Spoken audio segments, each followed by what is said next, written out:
Welcome back to the channel, dear friends. I'm truly honored that you've joined me once again for another deep exploration into the heart of spiritual wisdom. Today's topic is one that many of you have asked about, and it touches on a core practice within the Buddhist tradition that is often misunderstood, yet profoundly transformative when deeply realized. The question we'll be unpacking today is this: what are we truly chanting when we recite the name of the Buddha? At first glance, chanting may seem like a devotional ritual, a practice of repetition, of calling out to something or someone outside ourselves. But today, we are going to uncover the deeper meaning behind this practice. We are going to look at what mindful recitation really is, and how it can lead us to the very essence of pure awareness and spiritual awakening. If you've ever wondered whether chanting is just a religious formality, or questioned what difference it really makes to repeat a name over and over again, then this video is for you.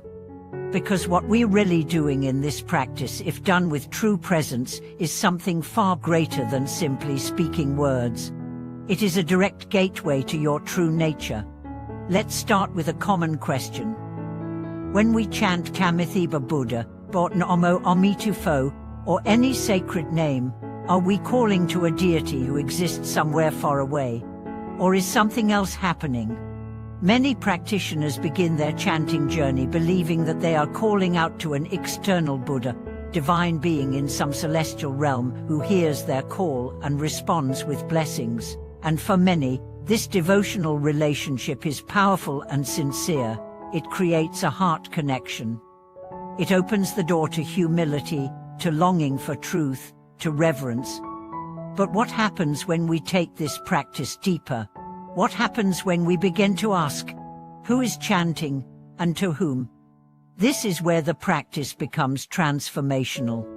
In the deeper teachings of the Dharma, especially within the Mahayana and Chan traditions, it is said that chanting is not a call to something outside us, it is a calling forth of what is already within. When we chant the name of the Buddha, we are not trying to reach someone else, we are invoking the awakened nature that already resides in the heart of our being. The name of the Buddha is not just a word, it is a symbol, a vibration, a resonance of the awakened mind. When we chant with full presence, with sincere intent and mindful awareness, we are aligning ourselves with that vibration. We are tuning our consciousness to the frequency of awakening, of compassion, of clarity. Think of it like this. Imagine your true nature as a clear mirror, hidden beneath layers of dust, layers of thoughts, emotions, memories, identities. Each time you chant the name of the Buddha with sincerity, it's as though you are gently wiping away that dust. The more you chant, the more the mirror begins to reflect light. And one day, that mirror no longer reflects the world outside, it reveals the face of the Buddha within. This is what the great masters mean when they say, to truly chant the Buddha's name is to awaken to your own Buddha nature. Let's pause here and take a deep breath. Consider this for a moment. Every time you bring your full presence into a chant, when your mind is not distracted, when your heart is not seeking results, when your whole being is present in the vibration of the name, you are stepping into sacred territory. You are not just chanting, you are meditating. You are not just reciting, you are returning. Returning to what? To the source. To the awareness that exists before thought, before desire, before identity. The name of the Buddha becomes the bridge back to that place. It becomes a mantra that clears the fog from your mind and reveals the light of your own awareness. And now, some people might say, but I chant every day and I still feel confused, distracted, overwhelmed. And that's perfectly natural. Chanting, like any practice, requires not only time but depth. It's not just about quantity, it's about quality. It's about the presence you bring to the practice. In fact, one of the most common obstacles in chanting is mechanical repetition. You might be chanting out loud, but your mind is thinking about your to-do list, your emotions are in turmoil, and your body is tense. In that state, the chant becomes a sound, but not a path. But when you bring your breath, your body, and your mind into complete unity with the chant, when every syllable is felt in your heart, when every repetition is a return to stillness, then something shifts. You begin to notice that the chant is not just a word, it is an anchor that pulls you out of distraction and into presence. Let me share with you the story of a man named Tenzin. He was a Tibetan lay practitioner who had suffered from chronic anxiety for years. Doctors, pills, therapy, none of it gave him lasting peace. A monk in a Himalayan monastery introduced him to the practice of chanting Tam Mai Pag Mi Hum. At first, Tenzin thought it was meaningless, just words, but he was desperate, so he gave it a try. He started chanting daily, just 10 minutes in the morning. At first, it was hard. His mind wandered constantly, but he stayed with it. After a few weeks, something strange began to happen. He noticed that his thoughts were no longer as loud. His breath became slower, his heart lighter. Over time, the chant became more than a practice. It became a place he could return to in the middle of a stressful day, a place he could enter when grief overwhelmed him. He said it felt like coming home to silence. Years later, Tenzin said something that has stayed with me ever since. At first, I was chanting.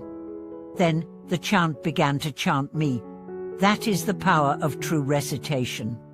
When the ego lets go, when the mind quiets down, the chant begins to rise not from the mouth, not even from the mind, but from the heart. From that sacred, wordless place of knowing. In that space, chanting is no longer an effort, it is a natural unfolding. It is the language of the soul. In Chan Buddhism, there is a famous teaching, the mind that seeks the Buddha is the Buddha. This means that the very act of sincerely seeking awakening, of chanting with true intention, is itself the manifestation of the awakened mind. You are not trying to become something. You are remembering what you already are. So what are we really chanting when we recite the name of the Buddha? We are not calling out to something far away. We are not performing a ritual for someone else to witness. We are awakening the remembrance of truth within us. We are invoking the light that has always been there, but was covered by the clouds of forgetfulness. This understanding transforms chanting from a religious ritual into a living, breathing spiritual practice. It becomes a form of meditation, a form of devotion, a form of surrender. It is the joining of sound, breath, and awareness in a single pointed focus that dissolves the ego and reveals the heart. As we come toward the close of this exploration, I want to invite you to consider your own relationship to chanting. Is it a practice you've tried before? Is it something you've struggled with? Or is it something you deeply love and want to go further with? Wherever you are in your journey, remember this. The chant is not a demand. It is a return. It is a way home.